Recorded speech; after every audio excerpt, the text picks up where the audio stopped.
Do you ever have that feeling like things here don't quite work right?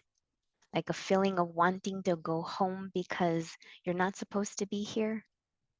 Have you ever felt angry or just frustrated or this feeling of not wanting to be here? You might have even had some anger for being alive. Perhaps these words have popped out of your mouth. This is the last lifetime. I'm never coming back again. Hmm. Well, if you've said those things or felt those things, you're not alone, and there's a reason why. I am Maria Lupita Gurule. I am a wisdom keeper, a soul reader, and a near death experiencer. You know, I had the great honor and privilege recently of being interviewed by Alex Ferarri from his Next Level Soul podcast. And I said something in that interview that I had not really shared before. And I wondered if anybody was going to pick up on it. Well, someone did, in fact, reach out and ask me the question and ask me to clarify what I meant when I said this. Let me share what was said in that interview. So, her question to me from Jane Doe 327, thank you so much for submitting this question to me. So, the question specifically here, and as you can see the little clipping of the video over here, is I have a few questions. Who hijacked that process and why? And also, what is the difference between the soul and the spirit? And thank you for sharing that valuable information. Well, you're so welcome for asking the question. I thank you so that we can have these great discussions. So, when I spoke of this technology of the soul and how our process has been hijacked, that is indeed accurate. So many of us are feeling like we do not want to be here, like somehow we were forced to be here against our will. This earth school that we are on is so difficult. We have such extraordinary soul challenges that are non existent in so many other planes in the universe.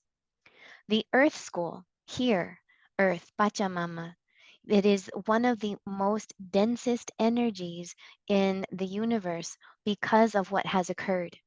So when I said that our system of reincarnation has been hijacked, it has indeed.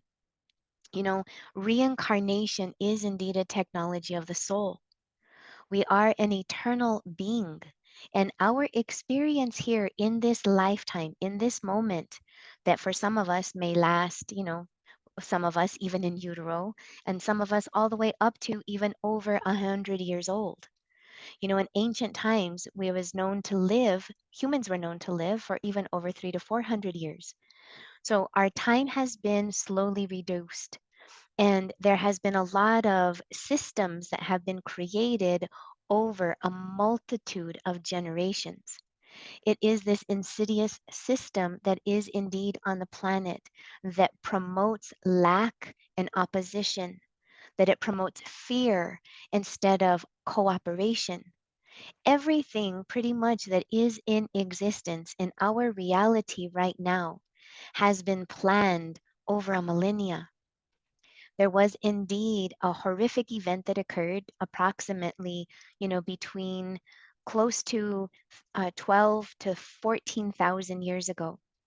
That as our solar system, we have this kind of wobble for the planet as we actually go through the cycles. And as our upper axis goes through this cycling period, it takes approximately about 26,000 years to go through that full process. It's where we actually arrive at the very beginning for the entire wobble to take this effect. There is a cycle on the planet of energies that the Mayans knew this because they were intricate keepers of time, that their systems of timekeeping were even more elaborate than our own, that those of ancient days knew how to use the cosmos to navigate our inner worlds and our connection to everything. And that was broken.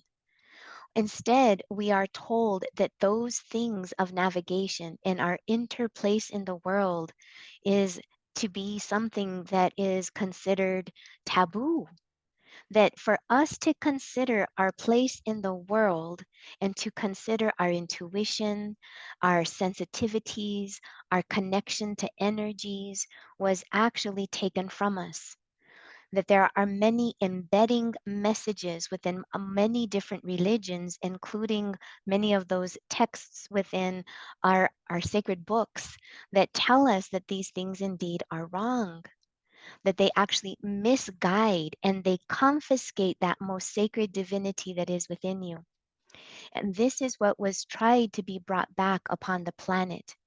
So, about 14,000 years ago, there was a catastrophic uh, event that occurred.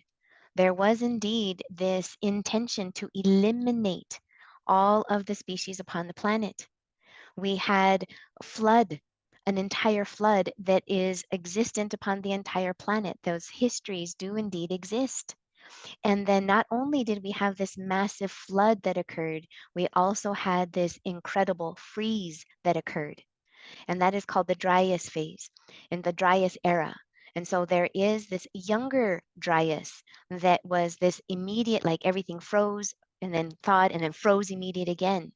And archaeologists and science cannot explain exactly what indeed occurred. Well, at that time, there was an intention to obliterate the species on the planet. Why? We are a created species. We are created in the hopes of our becoming a divine sacred being. That not all creatures hold what I call the undilute absolute. It is that spark of life that is within you. It is your consciousness. It is a portal truly within you of which you have access to and through. That when they say the kingdom of heaven is within, that is what is actually being spoken of. It is spoken in language to show the sanctity, the most incredible power that is hidden within. And because we have such incredible power within, we are creative beings. We are meant to be in fusion with all of life around us, to be so sensitive to our environments that we are completely in fusion with it, in this living, breathing, cooperative vibration and energy. We are the consciousness of the planet. And because we hold such incredible power within to be these creative beings, there is that energy that is like a powerhouse within us. Now, there is a children's movie that depicts this quite well, and it shows a group of monsters. So it is an interesting kids movie where it actually shows monsters, young monsters that are terrorizing children, trying to confiscate their screams to power their city. And that creature that is trying to scare the child is invisible and a lizard creature. And there are these other creatures there that are trying to show that the laughter and the joy is more powerful. That is a very popular children's movie. Okay, if you look that up, you'll be able to find, and you probably know what I'm talking about. I don't have permission to say those names and use those titles specifically, but you'll bet you and ventured you'd know which one I'm talking about. So they hide all of this knowledge in plain sight, so that when you begin to question it within your own self, they'll say, there's nothing happening here. Go back to sleep. Don't question because we've already given you the answer. That is indeed truth. There is an invisible species in the planetary system beyond our visible spectrum within the energy spectrum. We only see 6% of the energy spectrum. There's another 94% out there that is not visible to our physical eyes, but we can sense and feel it through our energies, our emotions, and what is happening around the world. That this energy is amping up because, again, as I mentioned, it's like a battle for our souls, because it truly is that this what has occurred is this attempt to disseminate, not disseminate, to completely obliterate the species on the planet. Disseminate means to cast and spread forth. Ooh, but that is exactly what happened.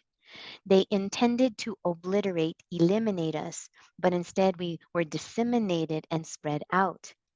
That it was chosen, that there would be a particular time that that energy that were just trying to block us from understanding the truth of ourselves was going to end. And that is happening right now. So that technology, who hijacked the process?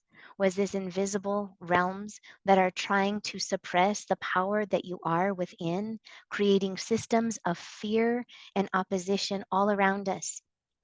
We think that we are a country of freedom, right? Because we're free. But in truth, we really are not. And the reason that we are not is because we make these choices of lifestyle by our own choice because of the way that the system is. If we want a vehicle, we need to go into debt to get this vehicle in order to go to the job to get the money. So instead, we go to the job to get the money to now pay the car. So now we are indebted to the debt, okay? We're indebted to the loans. We're indebted to pay back. And so your time is no longer your own. So we go to work to pay for our house, to pay for our food, to pay for our vehicles and our groceries, but we have no time for living. Your living is about creating.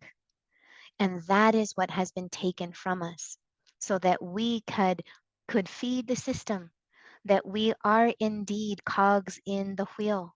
As long as we are producing and consuming and not questioning and becoming the true self, then that energy that is in power right now continues to hold our life force energy.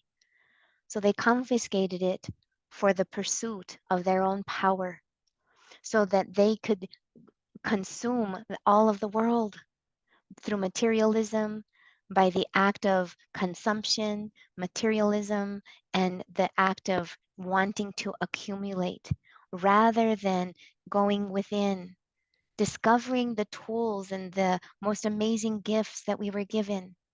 What was the passion that was placed in your heart before you ever got here? And why is it that we think that we have to, do all of this suffering first before we could ever get there because of the system of things? So they make us feel small. They infiltrate our mind by thinking things are not possible. They we succumb to the schedule and the daily grind of life, that we have no energy for living, energy of creating, and the energy of joy, and to do things for the pure reason of joy. You were meant to be a powerful soul here to create the very things that were impassioned and the things that you have to pursue, those things that bring you most alive. But everything about today is about producing and going to the grind. But more and more people are finally awakening to the truth of things and are now realizing that there are other choices. So many people around the world are retaliating against the system that has been put in place because it does not feel good to us. We know this instinctively.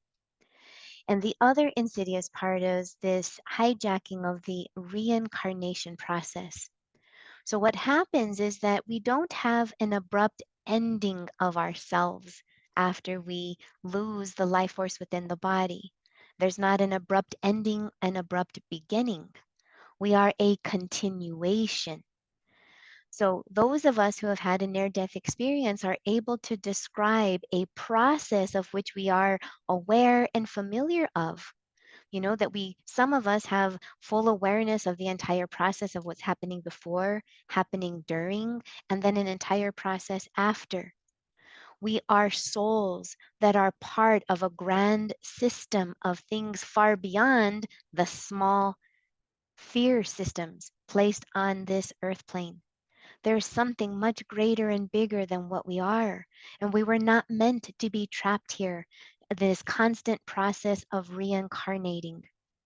One of the biggest dilemmas is this idea and the concept and the truth of karma and dharma. So, dharma is the lessons that we've learned, the gifts that we've had, the things that we've already accumulated that we have understood and are easy for us to apply in life. Our karma is the lessons that we're here to learn. However, there has been an infiltration of what that meaning is. And so many people upon the planet feel that they have no choice in their return. that they think that in order to pay back lessons, in order to create this constant balance, well, I'm going to tell you that we are eternal souls, and this is but a blink of an eye in a moment. What was known as a parenthesis in time. An author by the name of Joel Goldsmith in The Infinite Way coined that term and actually has a book called A Parenthesis in Eternity. And what that means is that we are souls, grand souls that are here eternal to have these experiences, but we were not meant to be trapped here in one isolated earth system, constantly drained of our life force energy through struggle and fear. And that has what has been taken from us. Fear and struggle do not exist in a multitude of other places in the universe.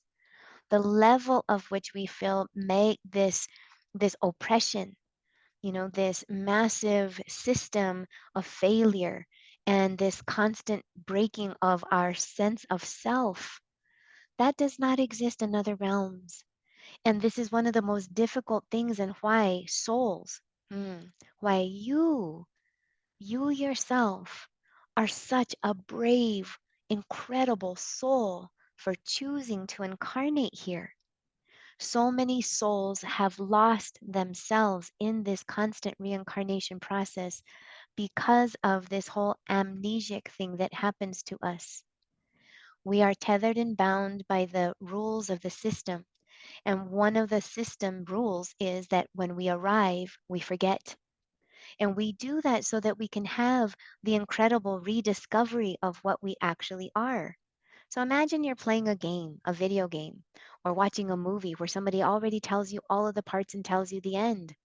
And you don't even want to watch the movie or even play the game because what's the adventure in that?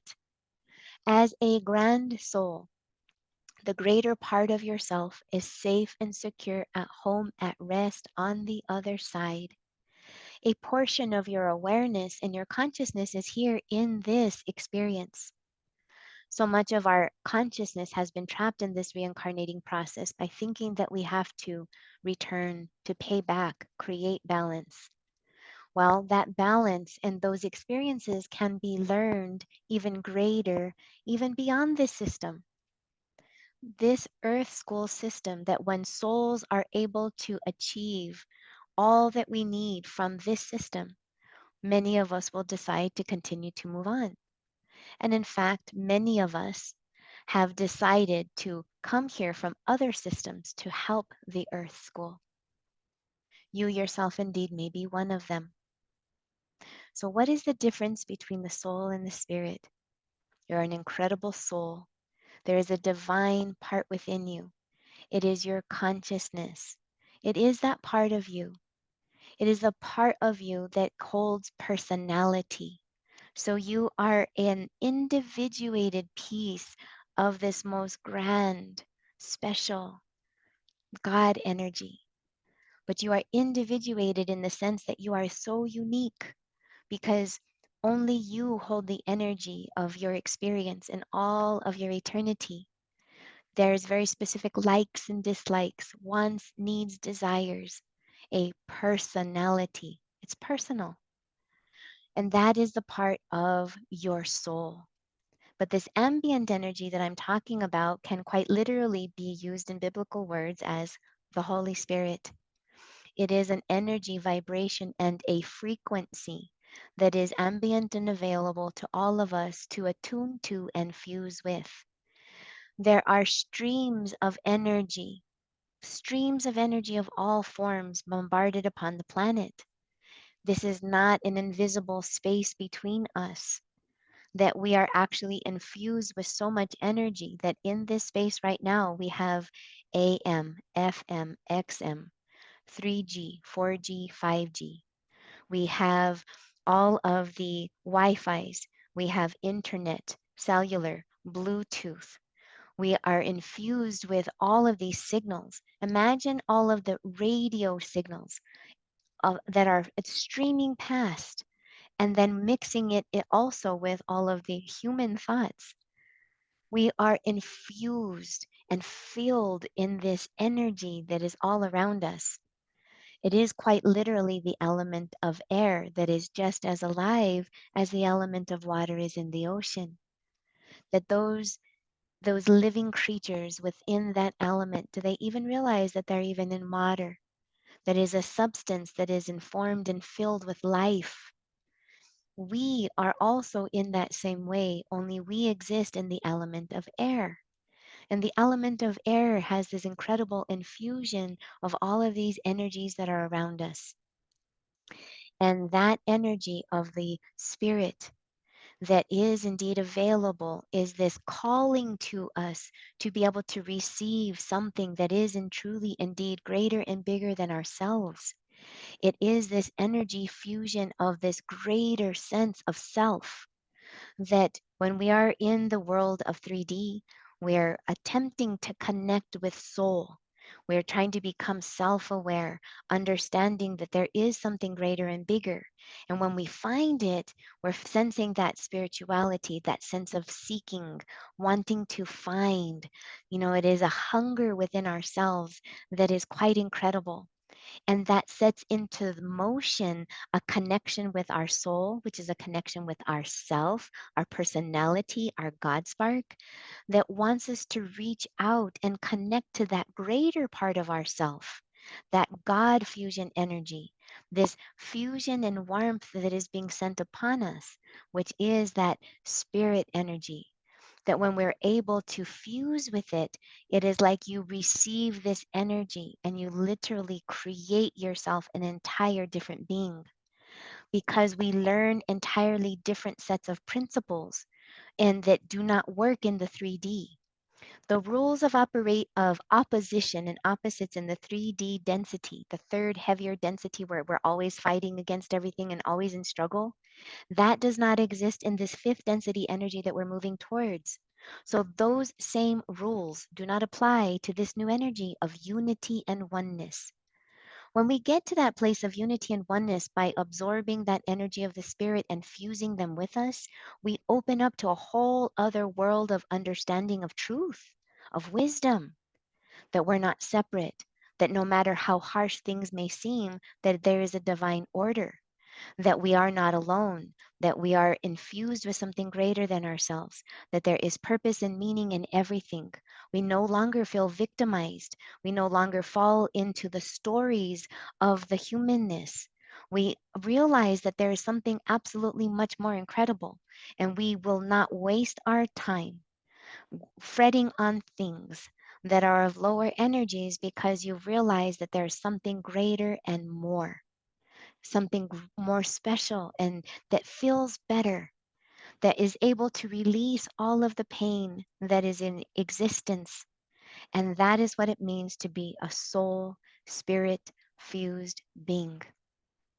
So I thank Jane Doe 327 for asking your questions, for allowing me the opportunity to elaborate on what was meant by that. And if you're watching this and you have additional questions, please shoot them to me. I'll get to them as best as I can.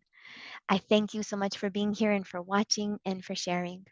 You know, the time of this new earth is now, and we're the ones creating it. And as we learn these tools, we can make this world a better place. We can change the world one beautiful soul at a time. So thank you so much for being here. Thank you so much for watching. And the very last thing that I would like to do is invite you to join for what is going to be this year at the International Association of Near-Death Studies. There's going to be a conference that I am actually going to be the moderator for the mediumship panel. So the very thing that I would like to actually share, if I may, here on the screen is the promotion of this.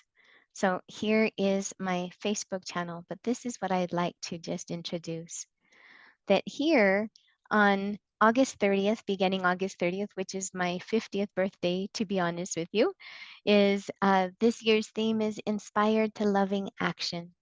It's going to be held in Washington, D.C., and I am part of the mediumship panel. So I invite you to just check this out. And if you're interested and if you should happen to arrive and attend the conference, I would be more than honored to meet you. So thank you so much for joining me this evening. Thank you for allowing me to answer these questions. Mm.